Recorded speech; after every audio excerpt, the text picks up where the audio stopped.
Riboti-ini ya muthenya kuma ministry-ini ya ugima wa mwiri niho Minister Mutahi Kagwe ahithuririe thirikari ni gukorwo ikigathika makinya marumu hari kuhurana na murimu wa COVID-19 oriri namba ya andu aria mari na murimu ucio ithiite na mbere na kuongerereka na njira nene guku bururi-ini.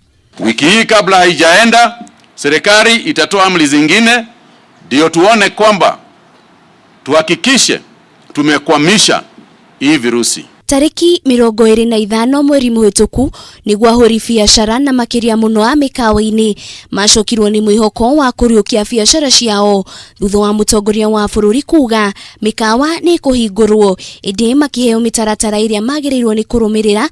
Umwe wa mitaratara iyo ari mundu angenda kwenderio njohi no muhaka agure irio, indi akenya makoretwo magikugia wara wa kunywa njohi matakugura irio. It is a fact of life that people have been going to pubs or to eateries.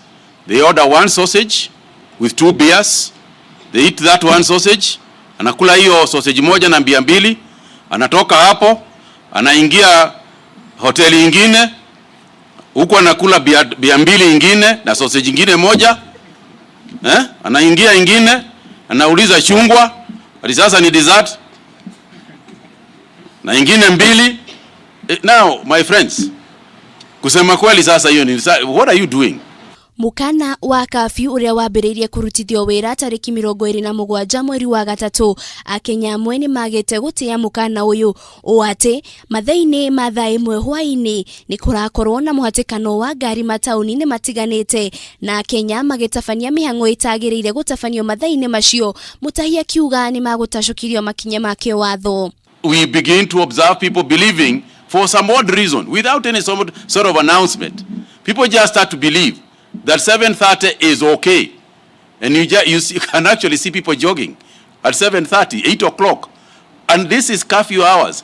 Gucokereria kwa mihang'o ya muthenya guku bururi-ini kwaya kuonekana tariki nyaria gutugirio na ria gukiria utonga wa bururi indi ria hota gukorwo riri darasha ya gutambia murimu wa COVID-19 na kwa muhiano mwena wa Isli kwandikithia namba ya roru 29 muthenya umwe ni kionereria kia maundu mahota kwihiriria akenya mathie na mbere na kuoya murimu uyu tari itheru. Whoever hits discipline shows the way to life, but whoever ignores correction leads others astray. That is in the Bible, Proverbs 10:17. Girifutira Kameme TV, ritora kwa Wanjiru wa Foro.